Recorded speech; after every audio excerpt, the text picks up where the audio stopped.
दो चरों में रैखिक समीकरण। दो चरों में रैखिक समीकरण, इसको इंग्लिश में कहा जाता है linear equation in two variable. ठीक है, चलिए अब हम लोग शुरू करते हैं, ये आखिर होता क्या है। ठीक है, सबसे पहले देखिए क्या लिखा है, दो चर। इससे पिछला चैप्टर बताए थे चर क्या रहेगा, कम से कम दो गो चर रहेगा। एक्स वाई लीजिए, ए बी लीजिए, चर हमेशा दो ही रहेगा, इसलिए इसका दो चर। रैखिक समीकरण पावर क्या रहेगा, एक रहेगा। ऐसे पिछला वाला चैप्टर में बताए थे जिसका घात एक हो वो रैखिक समीकरण कहलाता है। उसके बाद जिसका घात दो हो द्विघात कहलाता था, जिसका घात तीन होता था वो त्रिघात कहलाता था। तो घात कितना होगा, एक। फॉर एग्जाम्पल में ए एक्स प्लस वाई, जैसे ए एक्स प्लस बी वाई बराबर या प्लस सी बराबर 0, ये एक रैखिक समीकरण होगा। क्या चर में, दो चर में। देखिए एक चर और दो चर, ए बी सी अचर पद है, ए बी सी जो है अचर पद है, इसका वैल्यू फिक्स है। फॉर एग्जाम्पल में जैसे 2x प्लस 3y प्लस 5 बराबर 0, ये कौन सा समीकरण होगा, दो चरों में रैखिक समीकरण। ठीक है, ये तो समझ गए। तो दो चरों में रैखिक समीकरण। अगला टाइप चलते हैं, दो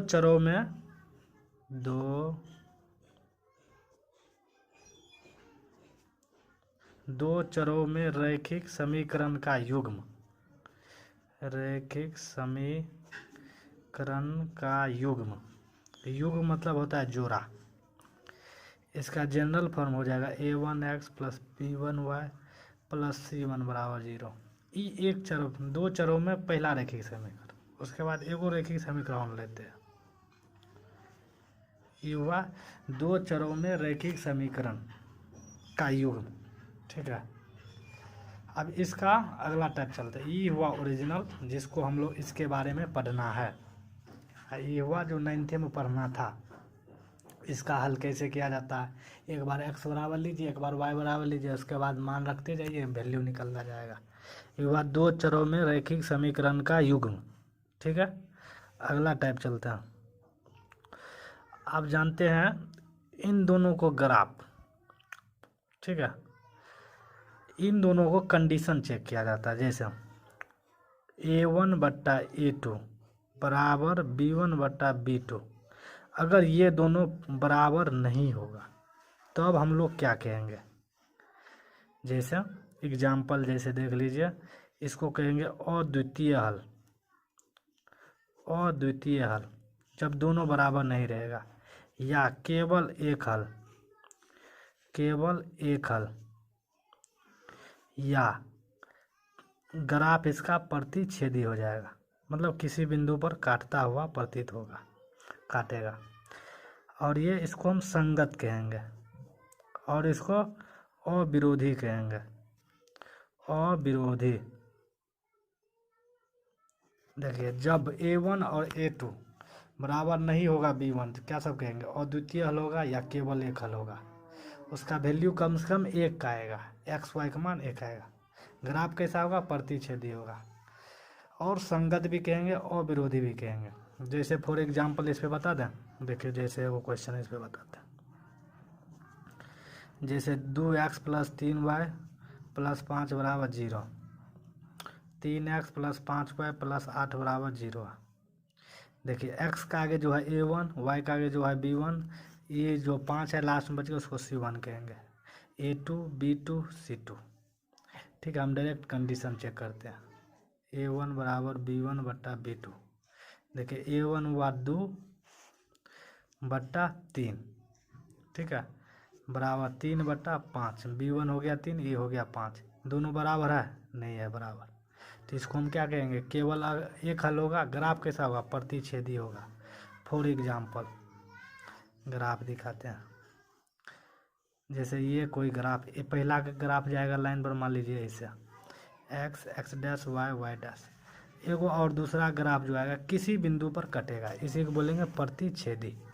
ये पहला कंडीशन है। इससे ऑब्जेक्टिव तो पूछबे करता है, फिक्स है, कभी कभी दो नंबरी में भी आ जाता है, आगे हम बताएंगे इस टाइप का। अगला टाइप देखिए, जब a1/a2 बराबर b1/b2 बराबर c1/c2, तीनों बराबर हो जाएगा। तो इसका भी कुछ नाम होना चाहिए, इसका भी है। इसका जो हल निकलेगा वो अनंत हल होगा। कितना? अनंत हल या अनगिनत हल कहिए। इसका ग्राफ जो है संगत कहिए या संपाती कहिए या आश्रित कहिए, तीनों एक ही नाम है। ठीक है, ये तीन वो जैसे ग्राफ, इसका जैसे हम मान लीजिए ग्राफ बनाएंगे, तो इसका जो ग्राफ, ये पहला समीकरण को हुआ मान लेते हैं P1। दूसरा समीकरण का जब ग्राफ बनाएंगे इसी पे दूसरा भी हो जाएगा। इसी को बोलेंगे संपाती, आश्रित बोलिए, संगत बोलिए, अनंत हल। इसका देखिए एगो हल, दूगो हल, तीन गो हल हर एक जगह पर मिलेगा, इसलिए इसका नाम है अनगिनत हल। ठीक है, अगला देखिए तीसरा टाइप। अगर A1/A2, B1/B2, C1/C2 नहीं रहे, दूगो तो बराबर रहे लेकिन तीसरा बराबर नहीं रहे, तो इसको कहेंगे कोई हल नहीं। कोई हल नहीं मतलब एक भी हल नहीं होगा। तो जब एक भी हल नहीं होगा तो ग्राफ कैसा होगा? ग्राफ कैसा हो जाएगा? असंगत, असंगत कहिए, विरोधी कहिए या समांतर कहिए। जब ये तीनों बराबर नहीं होगा तो जैसे देखिए कैसा ग्राफ जाएगा, ये एक्स एक्सिस हो गया, ये वाई एक्सिस हो गया। इसका ग्राफ मान लीजिए ऐसे, एगो पहला गया, पहला समीकरण, फिर दूसरा समीकरण, ये दोनों कटेगा नहीं। ठीक है, दोनों भागता रहेगा, इसी को बोलेंगे असंगत या समांतर बोलिए या विरोधी बोलिए। एक दूसरे का विरोध कर रहा है इसे विरोधी कहेंगे, और दोनों को समान है इसलिए समांतर कहेंगे।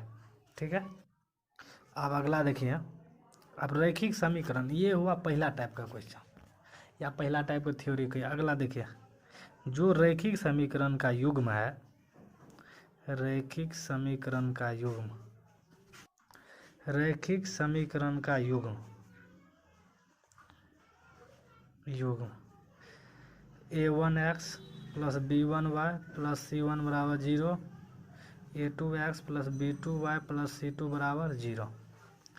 इसके सॉल्यूशन करने के लिए इन दोनों को, x का और y का मान निकालने के लिए हम लोगों के पास 5 गो विधि है। इस क्लास में है तो अनगिनत विधि, लेकिन इस क्लास में 5 गो विधि पढ़ेंगे। सबसे पहला विधि जो है उसका नाम है प्रतिस्थापन, प्रतिस्थापन विधि। दूसरा विधि का नाम जो है लुप्तीकरण कहा जाता है, लुप्तीकरण विधि। तीसरा चीज का नाम है तुलनात्मक विधि, तुलनात्मक विधि। तीसरा हो गया तुलनात्मक, तुलनात्मक विधि। चौथा अनुपात निर्णय विधि। एक पांचवा होता है वज्र गुणन, वज्र गुणन विधि। देखिए पहला हो गया प्रतिस्थापन, जिसको सब्स्टिट्यूटिंग विधि मेथड कहा जाता है। लुप्तीकरण को एलिमिनेशन मेथड, और तुलनात्मक कंपैरिजन मेथड।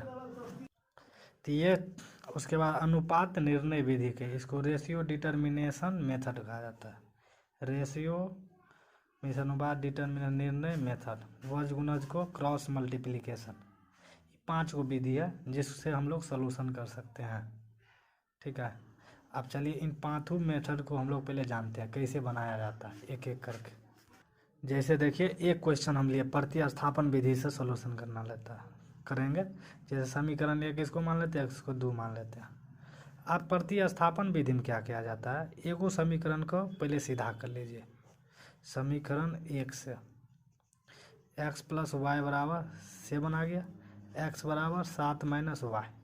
देखिए जब भी बराबर को उस साइड या इस साइड लाएंगे तो चिन्ह हमेशा उल्टा हो जाता है। जैसे यहाँ प्लस था तो यहाँ माइनस हो गया। ठीक है, तो आप देखिए x बराबर हमको इतना आ गया, इसको क्या करेंगे समीकरण 2 में मान रख देंगे। अब लिखेंगे समीकरण 2 में, समीकरण 2 में x का मान रखने पर, x का मान रखने पर, ठीक है, अब देखिए समीकरण 2 क्या है, 3x माइनस 2y बराबर 11। x का मान आया इतना, तो x का जगह इतना रख देंगे, -2y बराबर 11। 3 7 21 माइनस 3 को 22 करेंगे 3y। ई कैसे गुना किया जाता है तो इसके लिए हम पहले से एक वीडियो बना दिए हैं, जिसको समझ में नहीं आ रहा है वो पीछे जाके वीडियो देख लीजिए। उसके बाद ई गुना हो गया, -2y का 2y बराबर 11। देखिए 21 को 21 लिखते हैं, 3 और 2 5, -5y बराबर 11। अब 21 को उस साइड ले जाते हैं। अब ये बताए हैं कि बराबर को उस साइड ले जाना है तो चिन्ह क्या हो जाता है, चेंज हो जाता है। यहाँ प्लस था तो माइनस हो गया। 5y बराबर 11 में से 21 घटाइएगा कितना हो जाएगा, -10। देखिए माइनस माइनस ख़त्म, 5 दूना 10, y बराबर 2 आ गया। y बराबर 2 आ गया तो x बराबर नहीं निकलेगा। x बराबर क्या है, 7 माइनस y। 7 में से 2 घटा दीजिए, x बराबर 5। ये कौन विधि हुआ, ये हुआ प्रतिस्थापन विधि, इसका नाम है। ठीक है, अगला विधि पर हम लोग चलते हैं। दूसरा विधि क्या था, लुप्तीकरण। अब इसी क्वेश्चन को हम अगला मेथड से बनाते हैं। देखिए वही क्वेश्चन हम लिख दिए हैं, इसको लुप्तीकरण से बनाते हैं। समीकरण 1 और 2 मान लेते हैं। लुप्तीकरण में क्या होता है कि इसके आगे जो रहता है नहीं कुछ एक है मान लीजिए, इसको आगे से नीचे वाला गुना कर दीजिए, इसको आगे से इसको कर दीजिए। लुप्तीकरण में ये होता है। देखिए 3 को 1 से करेंगे 3, x के x, 3y बराबर 3 7 21। 3 से पहले दोनों को गुना कर दिए तीनों को। अब 1 से करेंगे तो सबटा वैसे उतर जाएगा, 3x माइनस 2y बराबर 11। अब क्या किया जाता है, यहाँ चिन्ह चेंज कर दिया जाता है। ये देखिए 3 में से 3 गया 0 हो जाएगा, 3 2 5y। देखिए 21 में से 11 गया 10, 5 का 10 2 बार में y बराबर 2। उसमें भी y बराबर 2 आया था। अब क्या इसमें आप समीकरण 1 में मान रख के पुट कर दीजिए। समीकरण 1 में y का मान रखने पर, y का मान रखने पर, ठीक है। समीकरण 1 क्या है, x प्लस वाई बराबर 7। x प्लस वाई की जगह 2 रख दीजिए 7। अब 2 को देखिए इस साइड ले आते हैं तो -2, x बराबर 5, 7 में 2 गया 5। देखिए दोनों बराबर आ गया। ये था लुप्तीकरण मेथड, ठीक है, लुप्तीकरण। अब इसी क्वेश्चन को हम तीसरा विधि से बनाते हैं, नाम है तुलनात्मक विधि। तुलनात्मक विधि में क्या किया जाता है, समीकरण 1 और 2 जो है इसको दोनों को बराबर तुलना करेंगे। जैसे समीकरण 1 से हम बनाते हैं, समीकरण 1 से, समीकरण 1 से क्या है, x प्लस वाई बराबर 7 है। अगर y बराबर पूछे तो 7 माइनस एक्स, इसको समीकरण 3 मान लीजिए। अब समीकरण फिर 2 ले लीजिए, समीकरण 2 से, समीकरण 2 से 3x माइनस 2y बराबर 11। अगर -2y बराबर पूछे तो 11 माइनस 3x, 3x को उससे ले जाते हैं। अब y बराबर पूछे तो क्या हो जाए, 11 माइनस 3x बटा -2, समीकरण 4। अब देखिए समीकरण 3 और 4 को तुलना कर देते हैं। देखिए बायां साइड दोनों में बराबर है तो दायां साइड भी हम लोग बराबर कर देते हैं।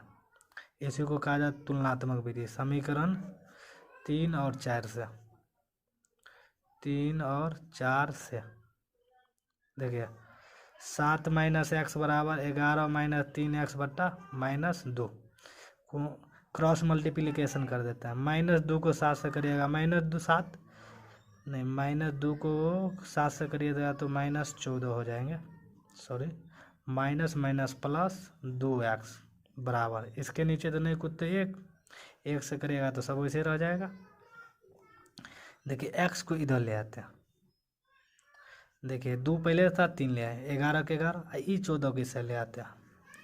तो देखिए 3 और 2 5x बराबर 25, 5 से काट दीजिएगा 5 बार x बराबर 5 आ गया।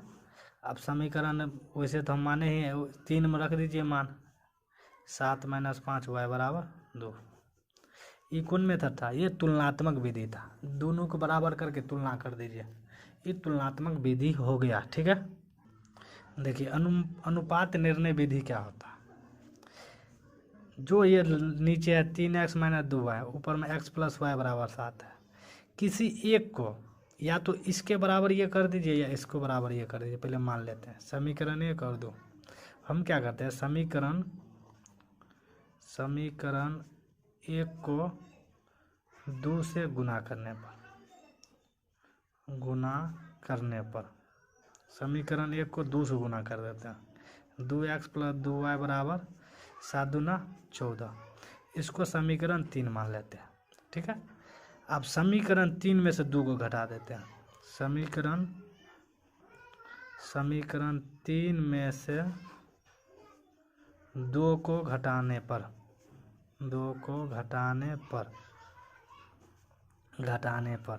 समीकरण 3 क्या है? 2x + 2y। यहाँ हमको 3 लाना था, नहीं हम 2 ला दिए। वैसे ऐसे भी बन सकता है, तब y कट जाएगा, लेकिन हम क्या करें, 3 से गुना कर दें। चलिए इसको 3 से गुना कर देते हैं। x वाला पहले काट देते हैं, तो क्या आ जाएगा? 3x 3y + 21। ठीक है, अब समीकरण 3x + 3y उसके बाद बराबर 21। ये है समीकरण 3। अब इसमें 2 घटा देते हैं, तो 3x + 3y - 3x - 2y को घटाते हैं। बायां है तो बायां साइड, दायां है तो दायां साइड। अब देखिए 3x + 3y - 3x + 2y, minus minus या गुना। 21 में से 11 गया 10। देखिए 3x खत्म, 3 2 5y बराबर 10। y का मान क्या आ जाएगा? डायरेक्ट 2 आ गया। अब 1 में रख दीजिए, उसके बाद पुट कर दीजिए। y बराबर 2 हो गया। अब समीकरण 1 में रख दीजिए मान। समीकरण 1 में y का मान रखने पर x + y बराबर 7, x + 2 बराबर 7, x बराबर 7 में से 2 गया 5। एक ये भी मेथड है। एक नहीं तो अपना मन से कुछों से गुना कर दीजिए, जैसे फॉर एग्जाम्पल। चलिए अगला इसको लास्ट में पढ़ेंगे एक बार। ये हो गया अनुपात निर्णय विधि। ठीक है, अब अगला एक है वर्ज गुणन विधि, जो बच्चे को सबसे भारी लगता है, लेकिन वो सबसे सिंपल तरीका से बताएंगे, तुरंत बन जाएगा। ठीक है, देखिए अब वर्ज गुणन विधि बताते हैं। Cross multiplication. सबसे पहले हम फार्मूला देखिए ड्राइव कर देते हैं। अपना मन से x y 1 लिख दीजिए। ठीक है, यहाँ क्या रख दीजिए? b1 b2।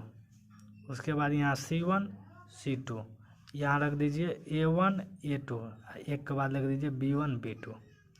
इसको याद कैसे रखेंगे? तो BCA याद रखिए। BCA 10 बार बोलिए ना, याद हो जाएगा। पहले B, उसके बाद C, उसके बाद ये आएगा और लास्ट में फिर B जोड़ दीजिए। क्या करना है इसमें? तो इसमें पहला कभी भी 12 लाना है। देखिए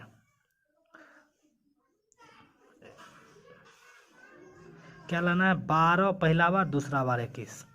क्या लाना है? 12 21। देखिए 1 2 12, 2 1 21। तो पहला स्टेप, इसको इससे गुना कर दीजिए। x के सामने है तो x लिख दीजिए। b1 c2 - b2 c1। उसके बाद y का रखिएगा तो c1 y2, y बटा c1 a2 - c2 a1 बराबर 1 का बटा क्या हो जाएगा?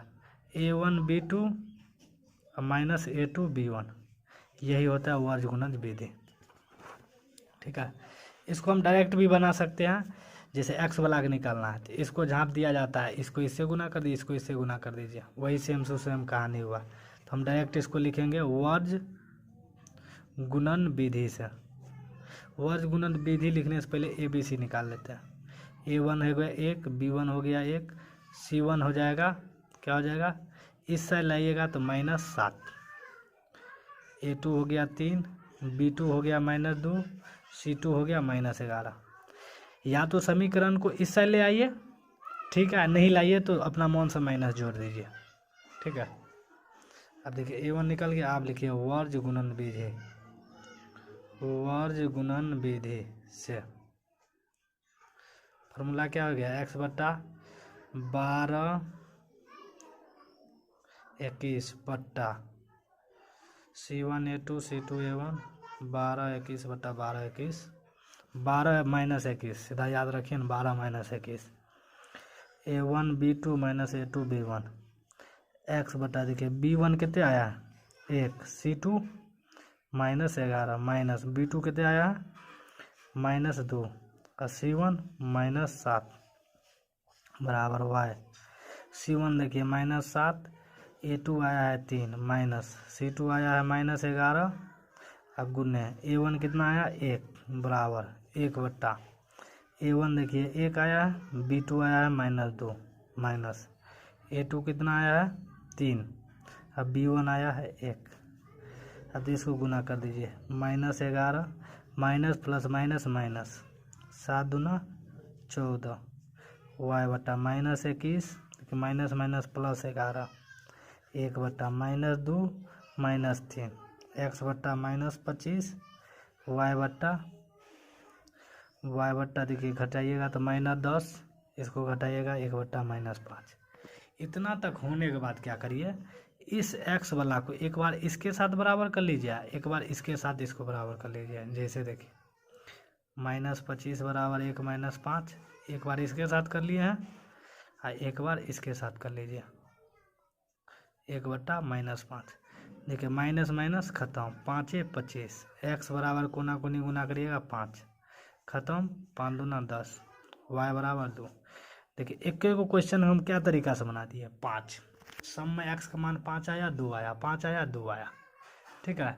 बस ये टाइप होता है 5 टाइप का। लेकिन एग्जाम में एगो ये 2 नंबर का पूछेगा, 2 नंबर का बोलते हैं, हाँ 2 नंबर का पूछ देगा या 5 नंबर में कभी कभी पूछ देता है, लेकिन ज़्यादातर 2 नंबर ही में एगो रहेगा। याद क्या क्या रखना है, एगो ये याद रखिए, एगो लुप्तीकरण याद रखिए, इसी दोनों से ज़्यादा क्वेश्चन बनाया जाता है, ठीक है। ये हो गया मेनली रूप से थ्योरी इतना, ठीक है। अब कौन कौन टाइप का क्वेश्चन पूछते हैं वो पढ़ते हैं, चलिए शुरू करते हैं। आप चलिए देखिए टाइप, पहला क्वेश्चन आप पढ़ते हैं। पहला इस टाइप का क्वेश्चन पूछा जाता है, ये ऑब्जेक्टिव में। जैसे 2 समीकरण दे दिया रहेगा, ठीक है, मान लीजिए माइनस है बराबर 6, ठीक है। इसका ग्राफ कैसा होगा, प्रतिच्छेदी होगा, संपाती होगा, समांतर होगा, और विरोधी होगा, विरोधी होगा, संगत होगा, असंगत होगा। तो सब कंडीशन तो पीछे बता दिए हैं। जैसे पहले इसको सबसे पहले क्या करेंगे, A1 बट्टा A2 बराबर B1 बट्टा B2 बराबर C1 बट्टा C2 लिख लेना है। सबका मान सेट कर देना है। A1 हो गया 2, A2 हो गया 4 बराबर B1 हो गया 1, B2 हो गया -2, C1 हो गया 6 बट्टा 6, 2 से 2 खत्म, 1 बट्टा 2 बराबर -1 बट्टा 2 बराबर 1 1 खत्म। देखिए तीनों बराबर है नहीं है। जब तीनों बराबरे नहीं रहेगा तो इसका कंडीशन क्या है, ये कैसा ग्राफ होगा, जब A1 बट्टा A2 बराबर नहीं होगा B1 बट्टा B2 तो इसे हो जाएगा प्रतिच्छेदी। प्रतिच्छेदी का मतलब केवल एक हल होगा, या अद्वितीय हल बोलिए, या अविरोधी बोलिए, या संगत बोलिए, ये कंडीशन होता है। इस टाइप में क्वेश्चन पूछवे करता है। या मान लीजिए दोनों बराबर हो जाता तब लिखते कोई हल नहीं, और तीनों बराबर हो जाता, तीनों जब बराबर तो उसको बोलते हैं अनंत हल। तो उसमें क्या होता है, ग्राफ संपाती होगा। इस तीनों में से एगो क्वेश्चन पूछेगा फिक्स है। अगला टाइप देखिए, टाइप नंबर 2। टाइप नंबर 2 जैसे 2 समीकरण दे दिया रहेगा, उसमें किसी एक का मान गायब कर दिया रहेगा, 3x - 5y बराबर 7। ये इसका ग्राफ जो है ई दिया रहेगा कंडीशन में, इसका ग्राफ, या इसमें एक अद्वितीय हल है, अनेक हल है, अनंत हल, ये हल दिया रहेगा। कोई भी कंडीशन एक लिखा रहेगा। जैसे इसमें मान लीजिए कोई हल नहीं था, कोई हल नहीं के लिए, ठीक है, ये क्वेश्चन में दे दिया कि इसका कोई हल नहीं है, ठीक है। तो इसका कंडीशन क्या होता है, A1 बट्टा A2 बराबर B1 बट्टा B2, यही कंडीशन होता है। तीसरा जो है बराबर नहीं होता, C1 बट्टा C2। तो यहाँ लिखेंगे कोई हल नहीं के लिए, सबको मान सेट कर देंगे। 2 बट्टा A1 हो गया 2, A2 हो गया 3, K बट्टा -5 बराबर नहीं 1 बट्टा 7। अब देखिए एक कंडीशन लेंगे, 2 बट्टा 3 बराबर K बट्टा -5, ये दोनों को बराबर कर लीजिए। -5 दूना 10 बराबर 3 के का मान निकाल लीजिए, -10 बट्टा 3। इसमें से भी एगो क्वेश्चन पूछा रहेगा, जो कंडीशन यहाँ दिया रहेगा वो कंडीशन लिखना है। जैसे इसमें था कोई हल नहीं के लिए, तो ये कंडीशन, अनंत हल के लिए तो तीनों बराबर ले लेते हैं, ठीक है। या इसमें बोलता केवल एक हल के लिए, तब क्या करते हैं, पहला वाला बराबर नहीं होता। तो इसमें से एक टाइप का क्वेश्चन पूछेगा, ठीक है। अब टाइप नंबर 3 देखिए, टाइप 3 कहिए। एगो संख्या में से क्वेश्चन 5 नंबर ही में पूछता है, पूछबे करता है, ज़्यादा फिक्स रहता है, हर एक बार पूछा जाता है। तो सबसे पहले संख्या वाला क्वेश्चन रहे तो पहले ये शुरू में काम कर लीजिएगा। मान लीजिए, माना कि इकाई का अंक बराबर y मान लीजिए, इकाई का अंक y मान लेते हैं, और दहाई का अंक x मान लेते हैं। तो संख्या जो है इन दोनों का जोड़ हो जाता है, यही ना होता है। और इकाई 2 मानते हैं, दहाई मान लीजिए 10 है, तो 10 और 2 12, संख्या तो यही ना होगा, 12 ना होगा। तो संख्या क्या होता है, इन दोनों का जोड़ हो जाता है। तो इकाई अंक y माने और दहाई अंक x, तो x 10 से गुना हो जाएगा, 10x प्लस y, ये हुआ संख्या। जब इसका अंक पलट देते हैं, पलटने पर बनी संख्या, पलटने पर बनी संख्या क्या हो जाएगा, 10y प्लस x। इतना काम सबसे पहले कर लीजिएगा जब भी संख्या में क्वेश्चन दिया रहेगा। तो आप देखिए क्वेश्चन क्या क्या बोल रहा है, 2 अंकों की एक संख्या तथा अंकों के पलटने पर बनी नई संख्या का योगफल 10। पहले प्रश्न से लिख लीजिए, प्रश्न से देखिए, ई हो गया संख्या 10x प्लस y, अब पलटने पर बनी संख्या दोनों को जोड़ का जो है योग 110 है। दोनों का पलटने पर बनी संख्या का योगफल 110 था, 110 है, ठीक है। अब देखिए 10 एक 11x प्लस 11y बराबर 110, 11 कॉमन ले लीजिए, x प्लस y बराबर 110, 11 से काट दीजिए, 11 दाएँ के 110, x प्लस y बराबर 10, समीकरण 1, ठीक है। ये हुआ पहला समीकरण। फिर लिखते हैं पुनः प्रश्न से, पुनः प्रश्न से आप देखिए क्या कर रहा है, यदि मूल संख्या में से 10 घटा दिया जाए, तो मूल संख्या तो यही है, देखिए मूल संख्या ये है, इसमें से 10 घटा देते हैं। आगे देखिए क्या कर रहा है, मूल संख्या में 10 घटा दिया जाए तथा नई संख्या मूल संख्या के अंकों का योगफल के 5 गुने से 4 अधिक है। अब जो संख्या माने हैं उनका योग कर दीजिए, इसको 5 से गुना कर दीजिए, ठीक है। और क्या बोल रहा है, 4 इसमें जोड़ भी दीजिए, 4 अधिक है तो अधिक कर दिए। अब देखिए 10x प्लस वाई माइनस 10 बराबर 5x प्लस 5y प्लस 4। देखिए ये दोनों किधर ले आते हैं, 10 को उधर ले जाते हैं, 10x प्लस वाई कैसे रखते हैं, minus 5x minus 5y, 4 plus 10। देखिए 10 में से 5x गया 5x, एगो y में से 5 y घट जाएगा, तो माइनस 4y बराबर 14, समीकरण 2। इस टाइप वाला क्वेश्चन में सिर्फ रहता है समीकरण बनाना। जब ये बन गया तो आप दोनों क्या करिए, लुप्तीकरण से बना दीजिए, एक्स वाई का मान निकाल लीजिए। लुप्तीकरण तो पीछे बताए ही हैं। अब अगला टाइप देखिए कौन टाइप का क्वेश्चन पूछता है, टाइप नंबर ये है, टाइप नंबर 4। टाइप 4 एगो संख्या में मतलब भिन्न अंश और हर में से पूछा जाएगा। तो इसमें भी क्या करिए, पहले मान लीजिए, माना कि अंश बराबर एक्स, हर बराबर वाई, इसलिए भिन्न बराबर एक्स बटा वाई। अरे भिन्न मतलब होता ही ना अंश बटा हर, 4/5, 3/5, ये सब क्या है, भिन्न है। इसका जोड़ नहीं पढ़ते थे, भिन्न जोड़, भिन्न घटाव, भिन्न भाग, ये सब क्या था, बट्टा बट्टी वाला जोड़ था, इसी को कहा जाता है। तो ये पहले शुरू में मान लीजिए। अब देखिए लिखिए प्रश्न से, प्रश्न से अब पढ़िए, यदि किसी भिन्न के अंश एवं हर दोनों में 2 जोड़ दिया जाए, तो ये हो गया भिन्न, अंशों में 2 जोड़ दीजिए, हरों में 2 जोड़, ये 9/11 का हो जाता है। अब कोना कोनी गुना कर दीजिए, 11x प्लस 11 दूना 22, 9y प्लस 9 दूना 18, y को इधर ले आइए, अब 22 को उधर ले जाते हैं, 11x माइनस 9y बराबर -4, ये समीकरण 1 हुआ। अब समीकरण देखिए पुनः प्रश्न से, पुनः प्रश्न से आगे देखिए क्या करा है, यदि अंश एवं हर दोनों में 3 जोड़ दिया जाए, अंशों में और हरों में 3 जोड़ दिया जाए तो 5/11 हो जाता है। तो 11x को 11 तिया 33 बराबर 5y प्लस 15। अब देखो y वाला को एक साइड ले आइए, अब कांस्टेंट को एक साइड ले जाइए, 11x माइनस 11x-5y बराबर 33 में से 5 15 का जाएगा कितना आ जाएगा, 13 में से 5 गया 2 में से 18 हो जाएगा। समीकरण 2। अब समीकरण 1 और 2 को लुप्तीकरण से बनाइए, 5 को विधि है, या प्रतिस्थापन से बनाइए, जिससे बनाना है बनाइए। ये हुआ दूसरा, टाइप नंबर 4। अब टाइप नंबर अगला देखिए। अब देखिए टाइप नंबर अगला, टाइप नंबर 5 हो जाएगा। देखिए इस टाइप वाला में भी एक क्वेश्चन पूछा जाएगा, एज से रिलेशन, मतलब एज से रिलेटेड। तो इस वाला में क्या करना है, इस वाला में भी सेम टू सेम करना। पहले मान लेना है, माना कि इसमें देखिए 2 आदमी है, नूरी और सोनू। माना कि नूरी की वर्तमान आयु, वर्तमान मतलब फिलहाल अभी वर्तमान में क्या है, वर्तमान आयु बराबर x वर्ष। वैसे सोनू को मान लीजिए, सोनू की वर्तमान आयु बराबर y वर्ष। ठीक है, ये हो गया। अब लिखिए प्रश्न से एक बात याद रखना, क्या अगर पूर्व पूछे आज से 5 साल पूर्व या 5 वर्ष पूर्व, तो 5 साल घटा देना है, अब बाद वाला में जोड़ देना है। ठीक है, पूर्व मतलब घटाना, बाद मतलब जोड़ना। देखिए क्या कर रहा है, 5 वर्ष पूर्व, तो दोनों में हम 5 साल पहले घटा देते हैं।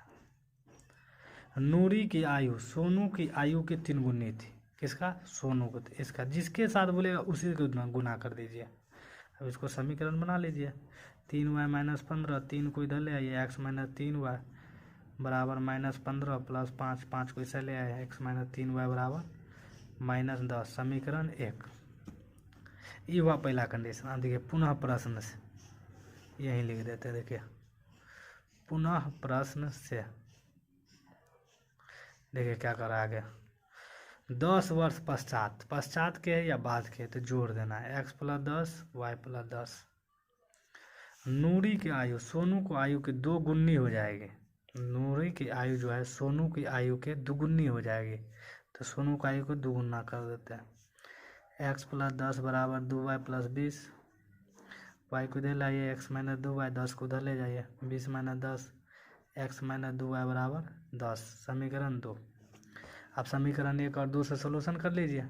एगो इस टाइप वाला में क्वेश्चन पूछा जाता है हमेशा, तो ई टाइप नंबर अगला 5 हो गया। अब टाइप 6 देखिए, एगो टाइप और बता देते हैं। अगला टाइप देखिए, एगो इस टाइप में या त्रिभुज दे दिया रहे या चतुर्भुज दिया रहे। एक चक्रीय चतुर्भुज है, ठीक है, चक्रीय चतुर्भुज ये हो गया वृत्त, इसके अंदर एगो चतुर्भुज है, इस टाइप का चतुर्भुज। मान लेते हैं कोण ए, कोण बी, कोण सी, कोण डी, 4 को कोण होता है। चतुर्भुज के चारों कोणों का योग 360 डिग्री होता है। ठीक है, और क्या होता है, अपोजिट कोण जो होता है इन दोनों का योग 180 डिग्री होता है।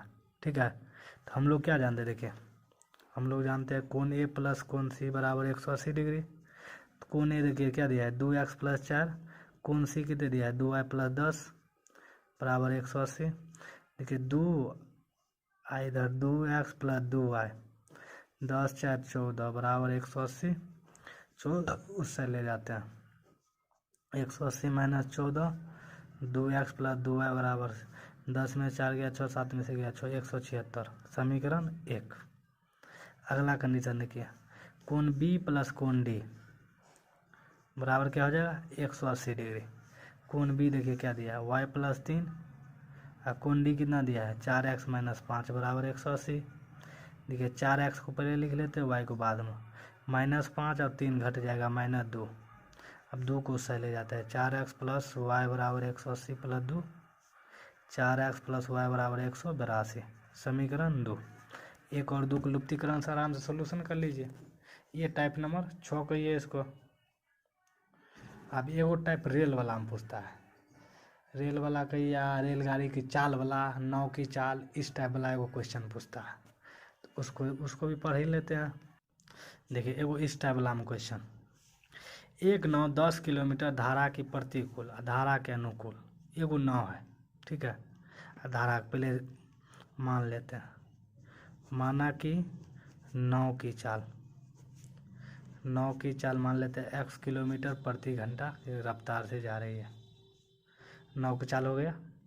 उसके बाद धारा मतलब पानी का स्पीड कितना है, उसको धारा कहेंगे। धारा की चाल मान लेते हैं धारा की चाल y किलोमीटर प्रति घंटा। ठीक है, अब देखिए अनुकूल धारा के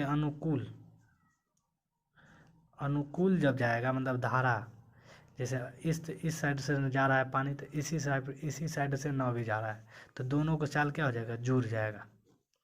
ठीक है, इसी को अगर प्रतिकूल पूछे, जैसे नदी ईस्ट इधर से स्पीड पकड़ा हुआ है और नाव उधर से चल रहा है, तो स्पीड क्या होगा, घट जाएगा, एक्स में से घटा देते हैं।